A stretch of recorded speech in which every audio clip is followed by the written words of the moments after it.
People typically ask, what's a typical day in your job like? And for any privacy engineer will tell you there is no such thing called a typical day. So I would love to throw it up to the panel and say, do you have any typical day? And if not, why do you think this job is so interesting and challenging all at once? So Amaka, do you want to go first? Sure. I'd say that why there isn't a typical day in privacy, from a high level, there are themes like thematic areas that we focus on as a privacy engineer. So for example, my teams will revolve around privacy governance, looking at the standard from a very high level. And we look at things around privacy consults. That's really near and dear to my heart because privacy consult is really about early engagement. When we have ideas in the minds of our stakeholders and our business folks, and thinking about privacy early on to want to consult. So that happens. And for privacy consult, think about it like you go into the doctor's office and just, checking up on yourself. The other piece of the puzzle is around privacy reviews.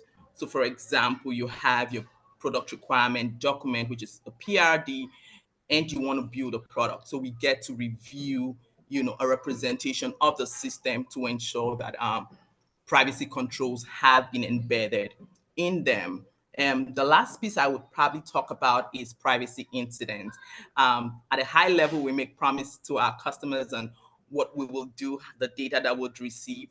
So on a day-to-day basis, we also want to check that we're accounting for that. Where there are discrepancies, we want to ensure that we are addressing those immediately. I'll pause for now, but one thing you should think about when we say it's not a typical day is there's a lot of context switching. So a typical day on my calendar, I may be talking to, HR folks, or I maybe the next hour I'm talking to marketing folks, and then the next hour I'm talking to folks in analytics wanting to use the data that have been collected previously to gain insight. So there's a lot of context switching, but I think it's an exciting career, it's an exciting field, and just able to enable the business fundamentally. I think it warms my heart to show up at work every morning. I'll pause for now. So good to hear. Thank you so much. Stephen, over to you. Yeah, I'd like to just piggyback off of what Amaka is saying. There's a lot of fluid context switching that you wear many hats, a lot of cross-functional work and collaboration with many teams across data engineering, software engineering, legal, and compliance. A lot of time in design reviews, privacy impact assessments, understanding data flows, a lot of conversational element to it. But every now and then there's opportunities to design very technical systems and get your hands dirty writing some code. So it varies. That is great. Shivan, anything to add, Shivan? Yeah, I mean, I guess this week has been really nice because I've gotten to do some heads down engineering work. And that's been pretty enjoyable. And I would say, yeah, like overall, like I do three things. One is like just regular software engineering, building privacy features that target, consumers and stuff. And then a large part of my job is also doing privacy reviews, like I mentioned. So this is more like kind of reviewing features that other teams push out to make sure that they don't have any privacy problems. And yeah, and then a lot of external engagement with regulators and making sure that we understand, what is happening in the privacy, like legal landscape, and also like doing presentations like this or standards involvement and stuff, which like happens like fairly often for like web browsers in general. So yeah, so I think like those three things I would say occupy most of my time. Awesome. So there's a bit of a theme developing here, Sam, before I jump into you. There's a lot of diversity in the kind of work. There's a lot of context switching. There's a lot of focus areas as well. But there's a need to be all things to all people over and over again. Sam, what do you want to say to that? Is that your experience as well? Definitely is. It definitely is. There's a lot of collaboration. There's a lot of moments where you can level up and learn new privacy laws because everything is always changing. We're actually partnering close with security constantly and making sure that we understand how the data is being used instead of how the data is being secured. So there's a lot of opportunity to collaborate and to learn and to grow. So I really do agree with every single thing that everyone said. Like, it is just exactly how they said it. There's no typical day. Yeah. And how we use the data and not how we secure it. So Hernando Devesh, let's capture that soundbite. Sam's given us a winner for the day. How it's not just about protecting the data from willful misuse. It's about how do you ethically, correctly use the data within the company and beyond as well. So great point. I think there's a lot that has changed in the world in the last 5-10 years. I'm not sure when all of us formally began a career as privacy engineers. For me, it was 2009, 2010, although we didn't call it that at the time. And then COVID happened. So there's all these debates about return to office, remote learning, et cetera, the impact of house learning on kids with limited resources. So there's a lot that has changed the business model of companies that typically hire people like us. So I would love to sort of go backwards in the same panel and say, how has your job changed from the time you first became a privacy engineer, from the time COVID began? Would love to understand and place these momentous last 3 or 4 years in context. So Sam, over to you. How has your job changed? Actually, my job has not changed in any sense, because I actually did start becoming a privacy engineer during COVID. And so from there, it's all just about adoption. I was actually a security engineer prior to being a privacy engineer. So it was just basically just, partnering with other teams, learning different ways to collaborate and communicate virtually. It was a little bit of a challenge, but at the same time, it's a great opportunity to network and to grow at the same time. So it hasn't really changed in my aspect, but it is actually a great opportunity to be able to do this virtually. Definitely. And I feel like sometimes change makes sense when you look back. Sometimes you look back and say it hasn't changed. It would have changed a little bit anyway. So it's a great perspective, Sam. Thank you for that. Shivam, over to you. Yeah, I think like Sam said, given that most of our, or a lot of our jobs are very cross-functional and involve a lot of collaboration, the fact that everything moved online definitely made it more interesting, because now you have to figure out how to talk to a lot of people all the time on Slack instead of in person. So that was interesting. I think the other thing that changed for like my company, Brave, was that a lot of commerce, even more of that, even more like even other companies who were previously not using the internet for a lot of things started using the internet. So we just saw that a lot of different use cases started developing and moving to the web, which created a whole lot of privacy trade-offs and issues that only got more, more interesting, because you are trying to push these privacy features, but you also have to make sure that you don't break a bunch of use cases that people now want. So I think that definitely, COVID in that sense definitely caused my job to become way more interesting. That's interesting perspective. Stephen, over to you. So I think during that period of time with COVID, there are a couple of things. There's workplaces moving more virtually, privacy becomes more front and center. But at the same time, you also see companies taking privacy more seriously as a result of privacy regulation. So I think opportunities for privacy engineering started to open up, and there's more visibility in the role over the last few years. So that's one of the main things that I've noticed that's changed. Right around early COVID, right before COVID, I was doing more security type of work, but then I saw opportunities for privacy, so I transitioned more formally into that space. And that is so nice to hear. So for people in the audience who are listening in, I think Stephen's story is a great one. Being able to transition careers is hard to do, but then at some point, when you build the right skills, the right contacts, and a bit of luck that comes along, things tend to work out, and that's a great story. So Stephen, we hope to hear more about your story, not just in this session, but other sessions to come, because people who can maneuver their careers are an inspiration. We all could learn a lot from you. But again, coming back to how the work has changed, Amaka, over to you. Yeah, I started, my career early on from being a security engineer, and, transitioning into privacy was more of a focus on the impact of the use of the data on the end user or the customer. And prior to COVID, yes, the regulation had already started with privacy, but we've seen an exponential increase. One of the things I think COVID forced us to do was really around digital innovation. That acceleration happened during COVID and how we now collaborate. And so with that, one of the things I particularly have noticed is, the spike of third-party applications. And it's now really difficult to have the conversation between the buy or build conversation with regards to an application because it's now off the shelf.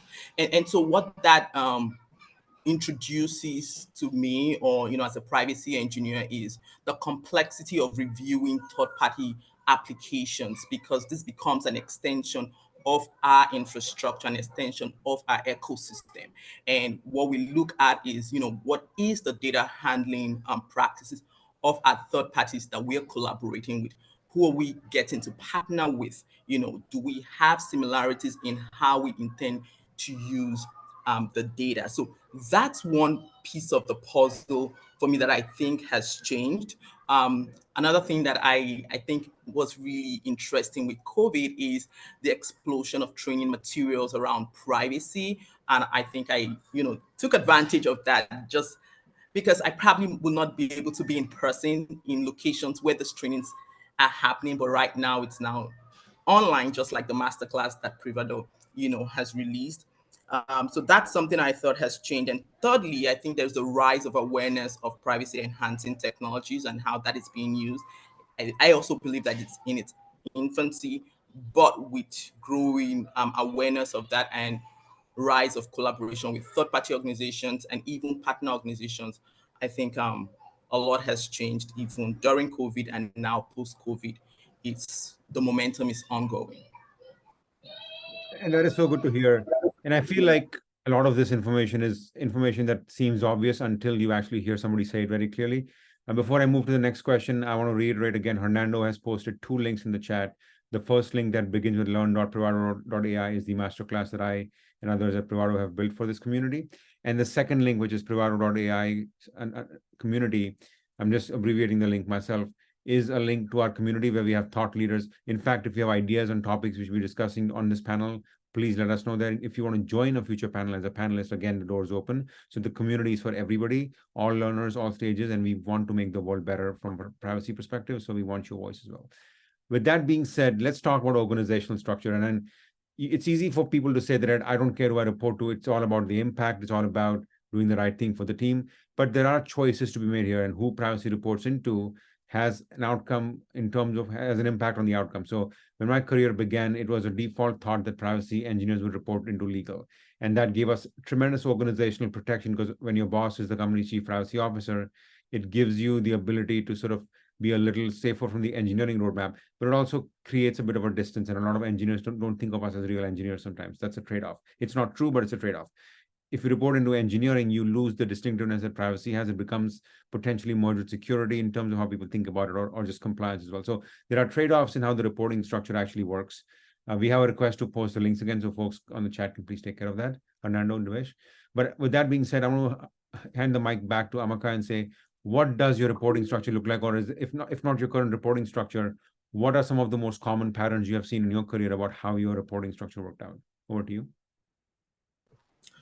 Yeah, and I think that there's been a number of reporting structures that people have really talked about, just depending on the organization and depending on where they are in their maturity cycle.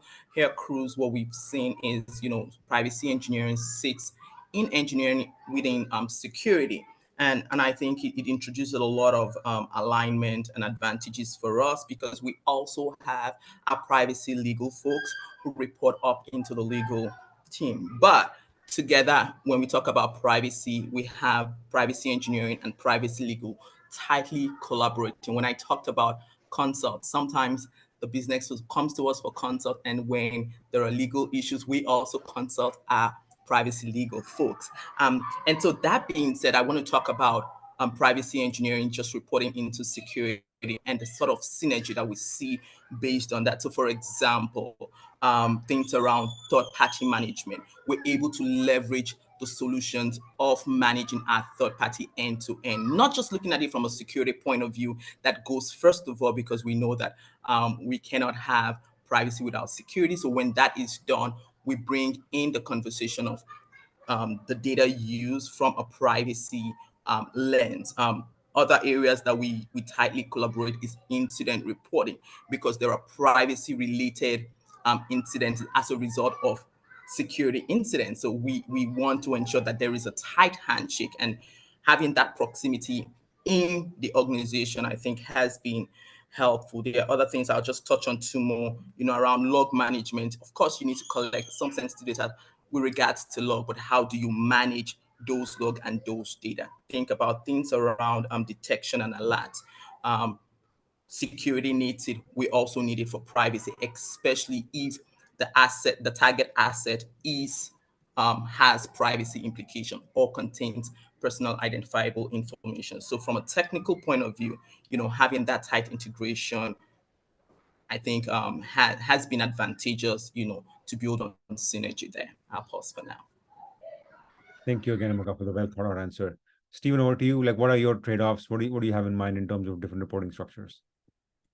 I've seen a variety of reporting structures and mixed feelings on that. There are certainly trade-offs.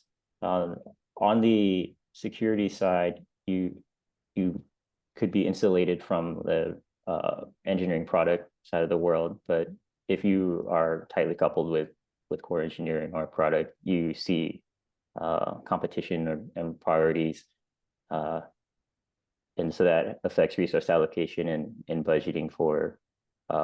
It makes conversations harder for privacy initiatives. And sitting with security, there's a lot of alignment there, a lot of controls and developing policy enforcement points, and it's a lot easier from that side. Also, there's working with a legal team. That's another configuration that I've seen where there's technical privacy on the legal team. Now, I haven't seen it where there's a lot of distributed privacy functions across, like embedded within each org. So I'd like to hear if anyone here has that experience to add to the conversation. Thank you, Stephen. Shivan, how about you? Take the ball.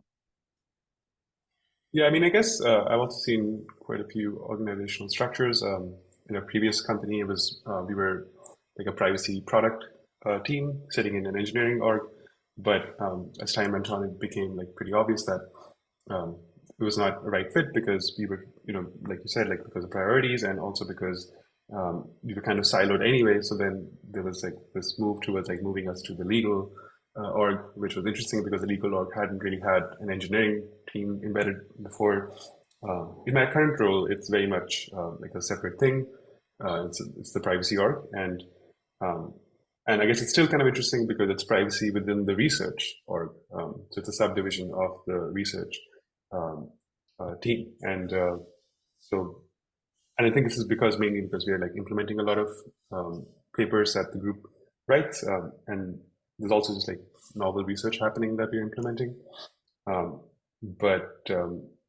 So yeah, I think that's a kind of like an interesting embedding and somewhat probably like unique and unusual. But I will say that having like a separate privacy organization does help with just being able to say that, okay, no, this this feature is just flawed from a privacy point of view, and there's no trade-offs here. Like, this is just bad, and this cannot go out. So I think it does really help. My experience like really helps with like having that kind of like structure and like organizational backing. That is great. Sam, your thoughts? Yeah. For my previous company, actually, privacy engineering wasn't the thing. And to be honest, it was actually closely integrated with security, because at one point, security was kind of taking care of compliance, as well as privacy, as well as securing the products and data. And it was very interesting to come to a point where, I'm in a new company, and now privacy is its own sector, but we work really closely with so many pillars and teams to ensure that there's privacy awareness, or there's incident management that We know how the data is being used, and we can't do that without collaborating so closely with so many teams and understanding what they're doing and what we're doing, because knowledge is power, actually. And so we do actually have a subsector of legal and as well as compliance working with us at the same time, because there's GDPR as well as so many new upcoming laws. So we're not going to be able to understand like exactly what those laws are without working closely with legal. And I think that's very interesting, because it's kind of like, you're a researcher, and then at the same time you're developing services to secure, not to secure the data, but to understand the data. And then at the same time you're working very closely with security to secure the data, but then they're securing the data. So it's just a very interesting trade-off on my end. And that is fantastic, Sam. Thank you. And we're seeing a lot of real questions come from panelists, so I'm going to defer my own pre-prepared questions. Sam, I want to start with you. What types of privacy enhancing technologies have you used as part of your job? And when we talk about PETs, you could think about it as tools that you have built internally, automation processes, et cetera. Anything from a technical perspective that you have used, what does that look like from an approach perspective? So what do you, Sam? Yeah. So one thing is actually discovering the data, right? So you need to discover the data to understand how the data is being leveraged. Personal data is very important because it's a part of the sensitive data classification. So you want to be able to classify that data and then quantify that data to correlate it to understand how it's being leveraged. So by working closely with the data team, we're able to build services and pipelines to understand that. That's one thing that I do on my end. And then another thing is just building like automation pipelines to ensure that there's meaningful ways to build privacy reviews in a sense, or automating incident management alerts. There's a lot of things that we do that's kind of like a subsector of any other like software engineering role, to be honest. And that's a great point, which is it is like software engineering, but a bit different as well. So thank you for closing on that. What about the next person? Amaka, do you want to talk about PETs and your usage of them?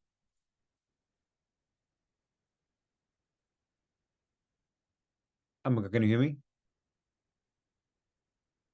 I think she's frozen. I think we've lost her. I'm just going to move to Stephen for now. Stephen, talk about the PETs you may have used as part of your job. Yeah, so similarly, there's a lot of data governance and automation and enabling user privacy rights, workflows and data flows. It varies, data tokenization, encryption, and obfuscation mechanisms. A lot of what I build is around pipelines. In my experience, is data pipelines to enable other privacy workflows. So it's finding all of the data, stitching it together, part of not only discovery, but correlating different data points and making sure that all of the downstream elements are fall within appropriate scope for to meet compliance needs. So it varies. All of it contributing towards like the bigger picture privacy initiative.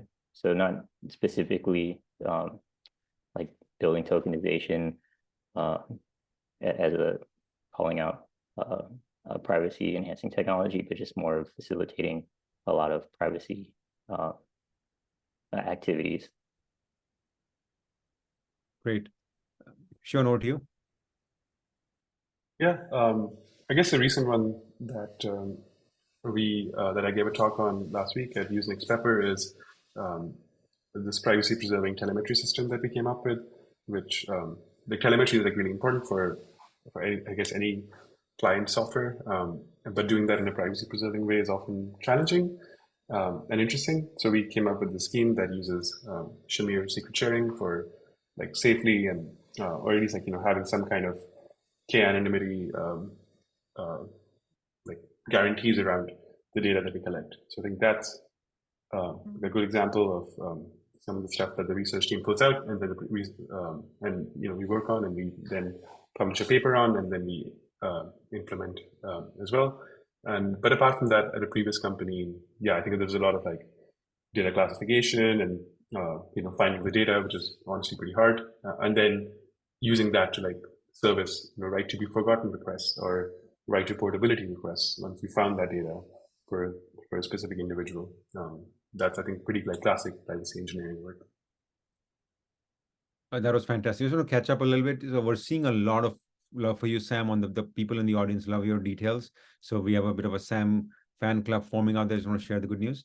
I think we're still waiting for Anaka, so I'll catch her up when she gets back. I don't think we have her video or audio yet. At least I can't hear her. So what I'm going to do is like look at. Can you hear me now? Hey, Amaka. Okay, we can hear you now. Let me repeat the question for you. So the question touches upon the usage of privacy engineering tools and technologies. Like, what does that look like? Homegrown solutions, processes, or any kind of automation. Like, what does that typically look like in your life right now? Oh, great. Here at Cruise, we have the privacy infrastructure team that is really dedicated to building platforms for privacy, especially around doing data tagging, inventorying and discovering the data that we have. So for us, it's homegrown. Of course, there's possibility of extending that to doing a buy, and depending on the target we want to set for where we want to discover data from. So I think at the end of the day, we might get to a combination, but I think we've done a fine job with our homegrown solution. We have a solution called Indiana, and I think the talk is on Purple by Mark, and there's another one, X-Ray, for the last Purple conference that just went by that was also demoed as well. So those two have been really fantastic to give us visibility into the type of data that we're collecting in-house. This is fantastic. Thank you so much. I'm happy to have you back, Amaka. So I'm going to take 2 or 3 questions from the panelists, from the audience that have come in, and merge them into one. There's a question about, I think it's from, I don't know the name right here, from a future employer perspective. Is the experience of a privacy consultant viewed or seen differently from someone who was more in-house? So consulting versus in-house. The other dichotomy for privacy engineers is the attorneys think we're hardcore engineers, the engineers think we're attorneys. So it's very hard to build an identity that is comprehensible and easy to explain in like one sentence. Like the pitch can get very detailed. And then there's the part about serving in-house versus being an outside consultant. So all of you have amazing, diverse careers. I would love to understand how you shape your brand, how you shape your messaging, how you explain to people what you do, how you build the right skills, and how you position yourself in the day-to-day conversation. So I would love to start this time around with Shivan. Yeah, I think it's definitely been like interesting, as you say, longer at a company. It helps so much to develop relationships with folks on engineering teams and feature teams, because I mean, I think this is pretty typical probably, but I get so many privacy reviews, and it's really hard to like triage those and do a good job reviewing those. And it really helps to like, have the relationship where you can just ask someone a lot of questions and be able to like gather information really, really quickly. And this is really a skill that develops over time, and it needs, you to be there and also just know, okay, this was a feature that was deployed previously, and now we're asking, the feature team is asking to collect this specific kind of data. How does that tie into the previous guarantees we had and the messaging that we have around this? So yeah, I think I have definitely become way more effective at my role as I've stayed longer at the organization. And I guess to the other question you mentioned, Nishant, I think you're right. I think in a sense, like privacy engineering is classic software engineering, where you're like translating, product requirements into like engineering requirements often. It's just that the product requirements here are like, legal often. So even more vague than your classic PM requirements. So I think it's, it is, I really like, what I really like about it is the fact that it kind of lies in the intersection of those two things. So yeah. Great, sure. Thank you. So, and before I move on to Stephen, I just want to call something out here. So a lot of the conversation and the questions today are about brass tacks execution. Like, how do you actually get the job done? So privacy engineering often becomes very theoretical. It's about first principles, which nobody can disagree with, but it's very hard to put them into practice, right? So a lot of the questions incoming and a lot of the details the panelists are going into talk about the choices they have to make, the trade-offs they have to make, the pragmatic decisions they have to make. And one thing that is coming up very clearly is privacy engineers, whether it's Sam, whether it's Shivam, people in the middle, they connect the organization, they do interpretation. So in this age of efficiency, in this age of chat GPT, there are some jobs that still require a level of human intelligence and empathy. And so if you're looking for kind of job security and a new challenge every single day, this is the place to be. So I just want to reinforce that because of Shivan's answer. But Stephen, please add your perspective to this call, this question rather. Yeah, so one thing that really helps in this role is that as you work cross-functionally, translating between legal requirements, product requirements, engineering requirements, every interaction you have with someone, it's an opportunity to raise privacy awareness and evangelize a privacy-forward mindset. People want to do the right thing. I think that's one of the things that you find out when you talk to everyone. They want the right thing to happen. When you talk to them and you're there for them and you support them from a privacy standpoint, they'll remember you next time and say like, hey, I'm doing this thing. I'm being proactive, and what should I do? So that's one of the things that certainly helps in the role. Thank you. Amaka, next over to you. Yeah, I like to think about privacy engineers as boundary spanners, because we're really spanning between legal requirements and how engineering wants to implement. So I like what Stephen has mentioned. As we translate, it's also an opportunity to create awareness, because what we want is, while the privacy engineer understands, the legal framework to a degree and also understands the engineering design and is able to influence the design conversation. But I'll also talk about the second thing Nishant mentioned around consulting and in-house. I think for in-house, one of the experience one should really look at is, how do you understand things from an architectural point of view, right? Because you could do consult in silos, right? But you could step back and say, what are the patterns am I seeing? Where are we headed to as a business? So understanding the business context also gives some color to being in-house, understanding alignment, incentives from various stakeholders. That's one. Consulting is really great. I've worked in consulting previously. It also helps you fine-tune your context switching from one organization to another.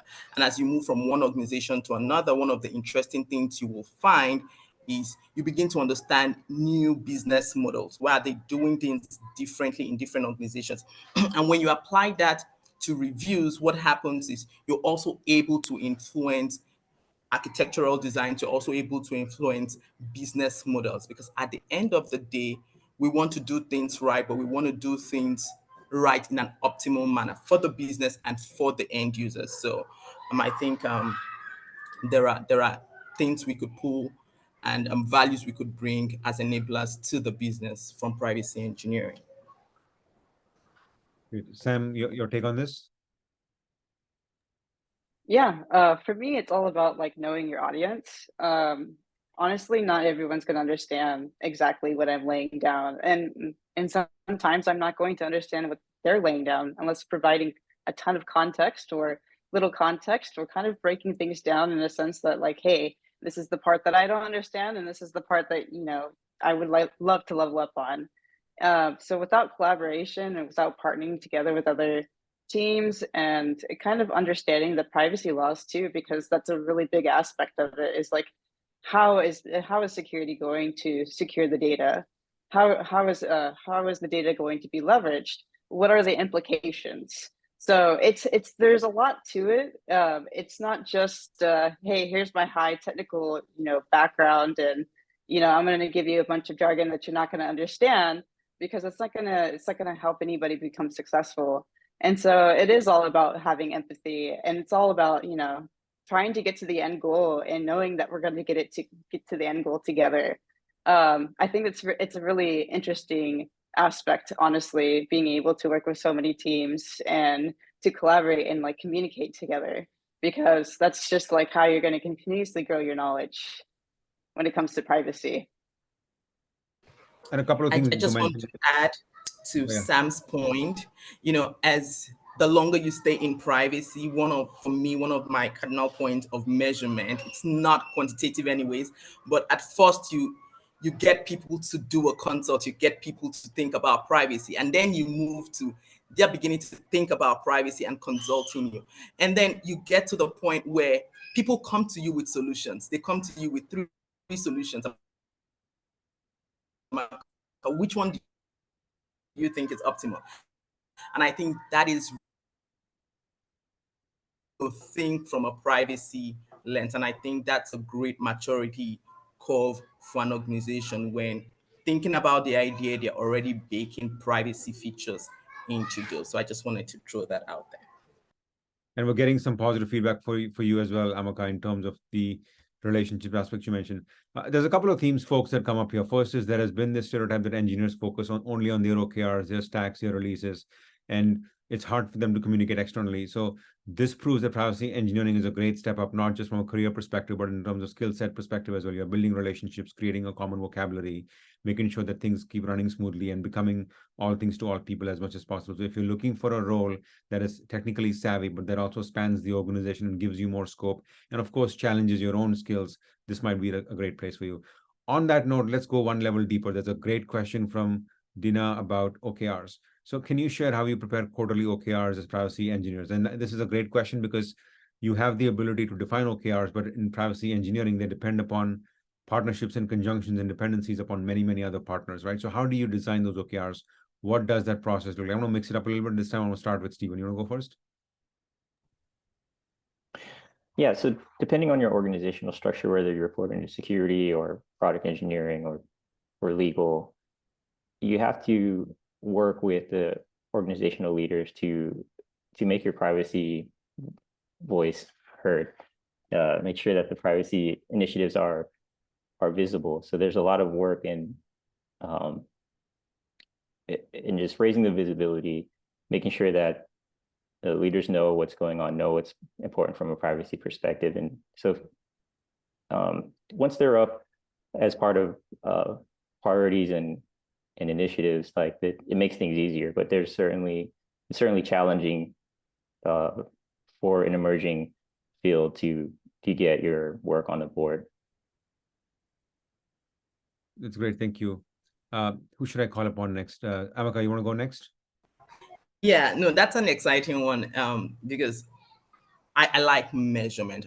Because you can improve what you can't measure. For me, when I engage, one of the things I think about is this is a service we're rendering. For example, if someone opens the ticket for consult, the next question is, what is the time to response to that individual? Because like I said, I've got a number of consults. Think about going to the doctor's office and you're not getting response in a week or two.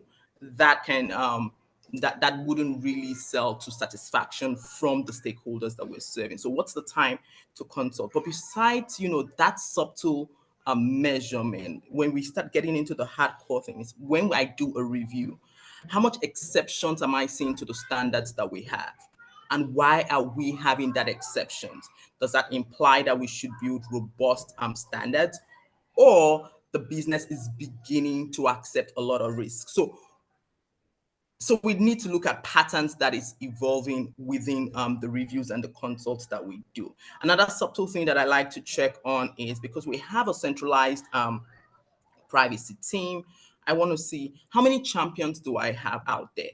Champions in HR, champions in security, champions in marketing. So those are core indicators for me, because it's not an official role, but you want to have champions. And lastly, the SOPs that is being released, the standard operating procedures that is being released in the different business function, how much of privacy requirements is being baked into them? Because sometimes you build privacy requirements as standalone and publish them, but you want to be sure that those requirements are really embedded into SOPs, because that's where operation happens.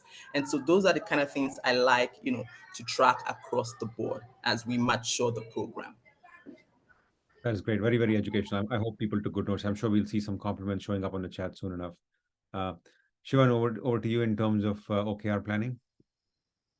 Yeah, I guess I would like to disagree a little bit. I think all metrics are gameable. So I generally think it's a lot better if you have, like really strong, like like a really strong privacy culture embedded into the organization and from leadership, because it's really hard to like. I feel like I'm doing my job really well if I am, if I see a bunch of like common privacy holes in a lot of features, and I write up a document that says, okay, this is what you're trying to come up with a new feature, and this is a common pitfall, and like now you should read this document, and maybe you can avert that. I feel like that's a win for everyone. But if I was being measured on like how many privacy incidents I find, then I'm like heavily incentivized to not do that kind of architectural work. So it does like help to to provide like contrafactual evidence to be like, look, we're finding all these issues, and I think like if this feature had gone out, this would have been really bad because of XYZ reasons, and I think that really helps to show impact. But I think I think if our goal is to prevent those flaws from coming up in the first place, so I think so I think OKRs are a finicky tool at best. Yeah, and I love the perspective, and I'm sure there are other opinions on this topic, but I love the fact that you should make a case based on what would have happened, because oftentimes as privacy and security engineers, our failures are very public, but our successes are very private. So it's important to bring up that counterfactual. Obviously, work with your legal team. For those in the audience, work with the legal team when you create these artifacts. Make sure you have attorney-client privilege, etc. So, but it's very important to tell the story of what would have happened, what had we not caught something or fixed something on time. So it's an important lesson learned there. We are getting towards the last 15 minutes. I want to look at the chat questions that are coming in from our panelists. Let's go a bit deeper. And then there's another question from Peter that I want to touch upon as well. Is synthetic data living up to its privacy promise? Sam, I'll start with you first. Any perspectives on that? Yeah, I think it is actually. When it comes to AI generations, in a sense of like, there's machine learning that's correlating and quantifying this data, right? So then with the synthetic data, you're able to, do differential analysis. And from there, you're able to, obscure the data. So I think it's very interesting, when we say, hey, you know what, this is going to be privacy by default, rather than, let me just think about privacy after the fact. I think that's one thing that's great about Riot, is that like we put our players first and we ensure that there is synthetic data. There's no reason to have data points about you if we don't even need it. So I think it's just very interesting, synthetic data and the upcoming, features that's coming with that, as well as anything that's coming in with the AI. Great. That was great. Thank you, Sam. Amaka, over to you. Yeah, synthetic data, I think it's an interesting space. But one of the things we should think about, especially with pets, privacy enhancing technology, which synthetic data is one of, is it depends, right? And it depends on context. So we can make an argument that synthetic data can protect individual privacy, but there's also a level of exposure from a group privacy, community privacy, depending on what the synthetic data is expected to represent, because at the end of the day, synthetic data will also carry on all of the characteristics of the existing data. So it can address individual privacy, but we should also pay close attention to, what other inferences can we get from the group, especially if that is being mapped, or if that's being mapped to an actual representation of the data. So we can be fine with the individual privacy disclosure for addressing that, but at a group level, we should begin to explore that as well. That is great. Before I move to Stephen and Shivam, let me just mention an experience of my own past year. And this is public information now, but at Netflix, we had this robust debate about should we use customer data for testing in production and the test environment. And I remember a debate that took place where engineer A said, our production data is nowhere near as good. Sorry, our test data is nowhere near as good as our production data, which basically meant let's keep using real customer data. But another engineer responded saying that, but our production data is nowhere near as good as our test data. So you basically have a trade-off here. When you use real customer data, you potentially get freshness, you get real experiences and context. But besides the security risk, though, you are missing out on what could be. You are biasing yourself towards what it is right now. and your business could be changing underfoot as we speak. So for the privacy engineers on the call or the wannabe engineers out there, make the argument not from a place of defensiveness, but demonstrate that building and investing in synthetic data could help your business in ways that may not be possible if all you do is look at real production data. So with that being said, Stephen, over to you for your perspective on synthetic data. Yeah, I think it takes a lot of that initial, there's a leap that has to happen to move from like working with real data for organization to mature to using synthetic data. My experience, I haven't had an opportunity to work with just like synthetic data. Like, so I'll maybe defer to Shivan to talk to that more. Shivan, do you? Yeah, I think plus one on the, it depends. I think we did look at some of the synthetic data generation tools out there, and I mean, you know, like you mentioned, Nishant, I think the promise is really interesting and exciting, but it just didn't really seem to work very well when we tried it out. So I'm excited about it, and like the promise is great, but maybe in a few years or something. Yeah, and that kind of puts the other side of the story, which is it depends upon the business, depends upon how the risk is contained in the data. Is it more about cultural practices? Is it about product development? So all risk, I mean, privacy is not about data. That's kind of what comes out here. In some cases, synthetic data may not be worth the effort because the risk lies in how people use data and what they do with inferences, for example, which doesn't really change vis-a-vis synthetic real production data. We are getting close to the end of the session here. We have the last 10 minutes to go. I want to again repeat my previous announcement about the masterclass. The links are in the chat, as is the link for the community. We welcome you to join and take both for us. Looking at the next set of questions as we close out, I love this question from Peter Dmitriev. If you were tasked with building a new privacy engineering program, what would you consider a step one in that process? Again, this is with you could either go back in time and say, wish you had started a program differently back in the day, or if you would have to start one from scratch today, what is the first thing you would do? Seems pretty open-ended. Sam, you want to run with this? Yeah, honestly, the first thing that I would do is actually do a level up, right? There's a lot of laws out there. And so how are you able to actually, translate that to other engineers who are actually focusing heads down or, collaborating with other teams to build services to even run your company in a sense of like the back end, the APIs, all that good stuff. But then how do you translate the laws in engineering technical terms to engineers in a way that they understand? So it's all about just being able to, I think, actually gain that knowledge before jumping head straight into something. I think that's what I would do first. I mean, I did do a lot of knowledge research and I think it's very interesting that we're able to do that. Fantastic. Amaka, over to you. If I were to start from the scratch, and I think foundational is really important for me, it will go back to the drawing board. What's the architecture? Where are we? What's that tech stack looking at? Because I think as we build, we just have to build with robustness in mind. And when I talk about robustness, it's one, flexibility, two, for scalability.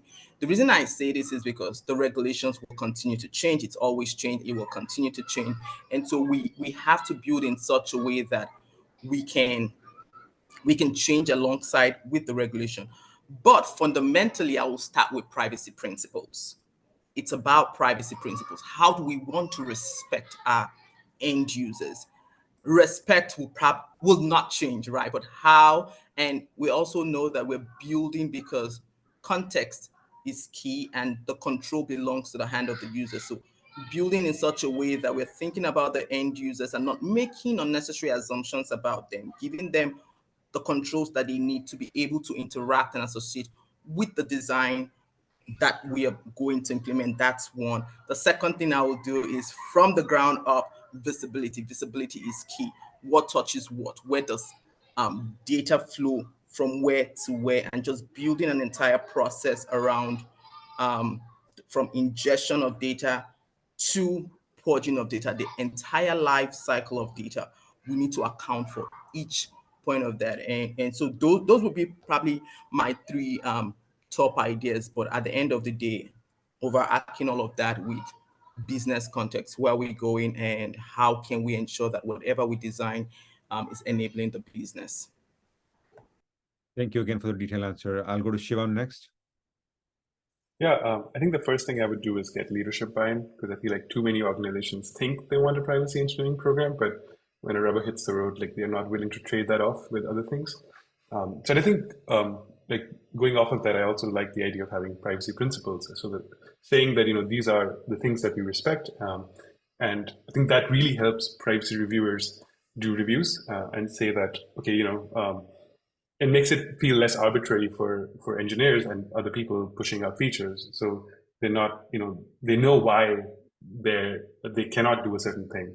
And it's not just like arbitrary and subject to the whims of, that particular privacy engineer who's doing the review. So I think like having those kind of principles sounds really, really useful.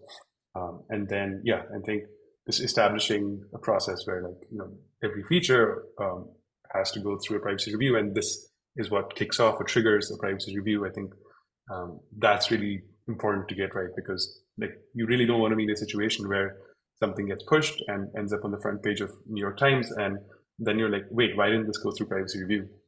And no one has an answer. Stephen, over to you. Stephen. The first most important thing I think would be organizational alignment, making sure that we understand what privacy means as a business and within each organizational group.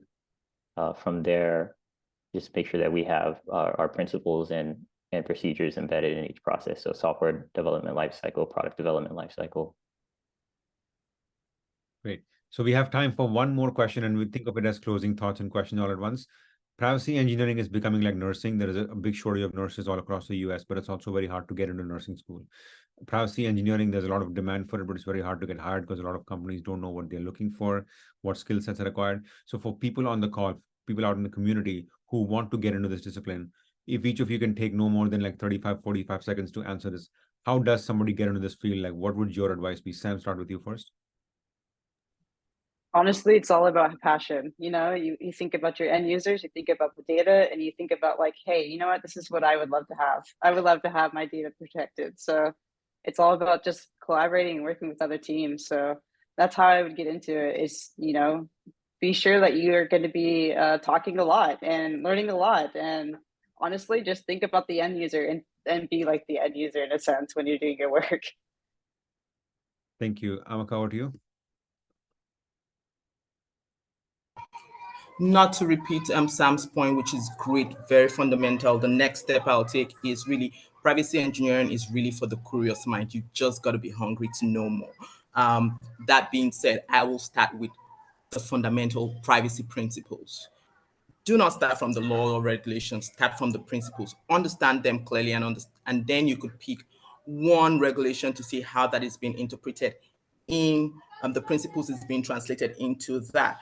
The next thing I'll do is, immerse yourself in different trainings. There are free trainings out there. There's this book called The Little Blue Book, The Privacy by Design, Privacy Design Strategies, and it's free out there. You could go through that and just begin to understand all of that. So I'll pause for that, but, immerse yourself, LinkedIn Learning, and a ton of, masterclass that we've also posted on this link.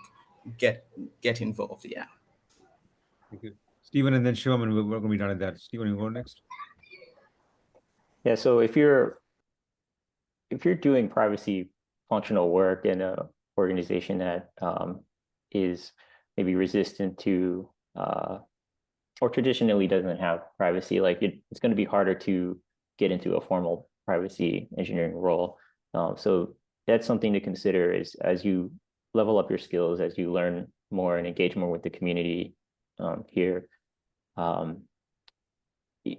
you may find yourself like looking to do privacy at other places, but as long as this is something that you're interested in and your passion is up there, like you can certainly plan doing privacy formally. And last but not the least, Shivan. Yeah, I mean, I guess I got into it a little bit unusually because I was doing a lot of standardization work in the W3C and IETF. And honestly, how I got into it was just feeling like, oh my God, like these things that people are pushing for standardization is like they're so bad when it comes to privacy, and just reviewing those, and I think just like, and these standards are open, anyone can review them, anyone can check them out, and it's a bit of a learning curve, but once you get over that, I think it's really cool to be able to like do review these protocols and specifications, and able to have an impact on that, and the spec writers are also desperate for review. So yeah, so that's how I got into the field of doing privacy review, and I'm happy to chat with anyone who's interested in doing that, because I think it's good for the internet. Great. Thank you all so much. It is good for the internet. It is good for your careers. It's the right thing to do for our end customers. With that uplifting note, thank you all so much for joining us this Thursday, September 21st. Please join our community, take our masterclass. If you want to be on a future panel, please reach out to me or Hernando. We're happy to hear from you and work with you. We all have to band together to make the discipline better and make the internet safer, like Shivam correctly pointed out. Thank you all so much. Have a good rest of the week and have a good weekend as well. Thank you.